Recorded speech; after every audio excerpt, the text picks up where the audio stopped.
ได้มีพิธีเปิดน้ำใสห้องวิจัยในการกวดกาและการกักกันพืชเพื่อเป็นเป้าหมายในการวิเคราะห์วิจัยสารพิษตกค้างของพืชและผลิตภัณฑ์พืชก่อนนำเข้าและส่งออกสาธารณรัฐประชาธิปไตยประชาชนลาวภายหลังที่สำเร็จการก่อสร้างและการติดตั้งอุปกรณ์พิธีเปิดการน้ำไส้ได้จัดขึ้นในวันที่ 4 สิงหาคม 2026 ที่กรมปลูกฝังกระทรวงเกษตรกรรมและสิ่งแวดล้อมบ้านนาไหเมืองหาดไซฟองนครหลวงเวียงจันทน์โดยการเข้าร่วมของท่านนางจันทครบัวละพันธ์รองรัฐมนตรีกระทรวงเกษตรกรรมและสิ่งแวดล้อมมีคณะกรมและภาคส่วนที่เกี่ยวข้องเข้าร่วมท่านบุญจันทร์กรมบุญยศิษย์หัวหน้ากรมปลูกฝังได้กล่าวว่าพืชเศรษฐกิจหลายชนิดเช่นมันต้นกล้วยหมักโมยางพารา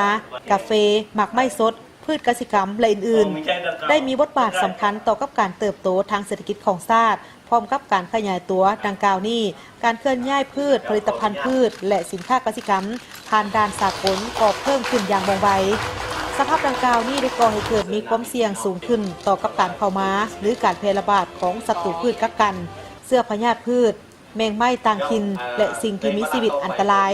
ที่อาจส่งผลกระทบต่อกับการผลิตความหลากหลายทางชีวนานาพันธุ์และความมั่นคงทางด้านอาหารของประเทศบรรดาประเทศคู่ค้าได้ยกระดับข้อกำหนดด้านสุขอนามัยและสุขอนามัยพืชให้เข้มงวดหลายขึ้นดังนั้นการมีห้องทดลองที่มีมาตรฐานและสามารถกวดวิจัยศัตรูพืชได้อย่างถูกต้องแม่นปัจจัยพื้นฐานที่จำเป็นต่อกับการออกไปยั่งยืนสุขอนามัยพืชและการรับพ้องสินค้าส่งออกของประเทศด้วยเหตุนั้น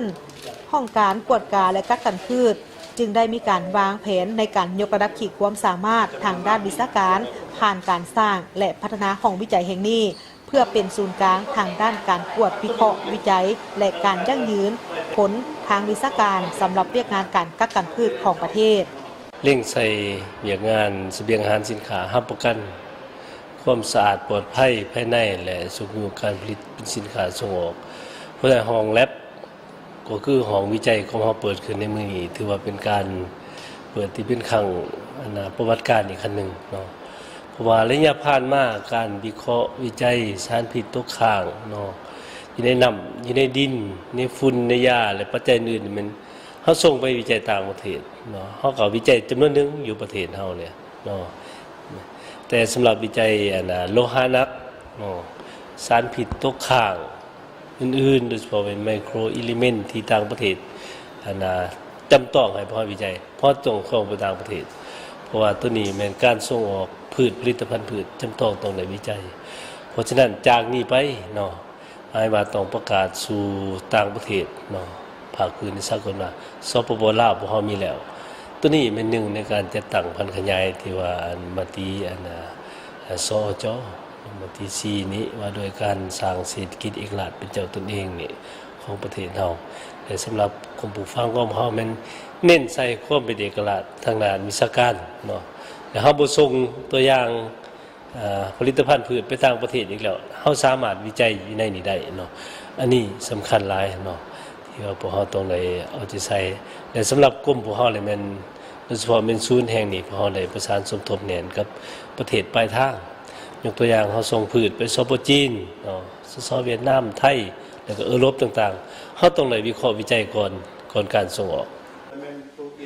ภายหลังที่กระทรวงเกษตรกรรมและสิ่งแวดล้อมได้อนุมัติให้กรมปลูกฝังความมือทางด้านวิชาการและมีการเซ็นสัญญา MOA กับภาคเอกชนของสาธารณรัฐประชาชนจีนแต่วันที่ 8 สิงหาคม 2024 เป็นต้นมาและก็ได้รับการก้าเกียมและการลงทุนอย่างต่อเนื่องห้องทดลองได้บรรลุผลสำเร็จที่สำคัญหลายด้านเป็นต้นด้านโครงสร้างพื้นฐานติดตั้งเครื่องวิจัยและวัตถุอุปกรณ์สำเร็จการก่อสร้างและปรับปรุงห้องปฏิบัติการตามหลักวิชาการโดยได้แบ่งพื้นที่ในการกวดกาวิจัยแต่ละด้านได้อย่างชัดเจนมีระบบไฟฟ้าระบบการควบคุมอุณหภูมิระบบความปลอดภัยชีวภาพและระบบจัดการของเสียจากห้องทดลองห้องทดลองได้มีการติดตั้งอุปกรณ์ที่ทันสมัยสำหรับการตรวจสอบและวิเคราะห์ศัตรูพืชประกอบด้วยกล้องจุลทรรศน์ระบบ PCR สำหรับกวดวินิจฉัยพยาธิพืชตู้ปลอดเสื้อตู้อบตัวอย่างตู้แช่เย็นและตู้แช่แข็ง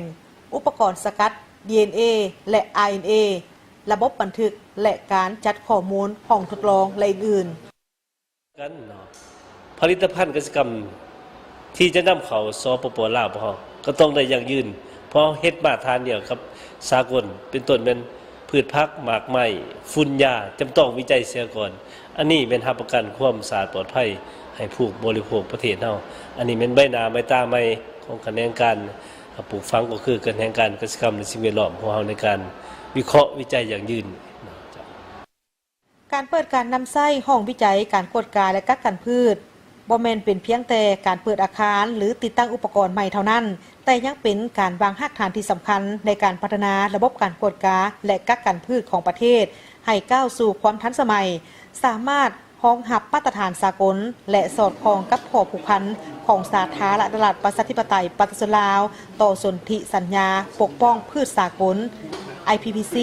และข้อกำหนดเงื่อนไขด้านสุขอนามัยและสุขอนามัยพืช SPS ห้องวิจัยการกวดกาและกักกันพืชแห่งนี้แม่นเป็นแห่งทวิตของสาธารณรัฐประชาธิปไตยปฏิรูปลาวที่สามารถยอมรับและเสื่อมโยงกับประเทศคู่ค้าในภาคพืชและสากลพร้อมทั้งประกอบส่วนอย่างสำคัญ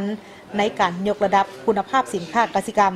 เสริมสร้างความเชื่อมั่นของตลาดสากลและสนับสนุนการพัฒนาเศรษฐกิจสังคมของประเทศตามวิสัยทัศน์ฮอดปี 2030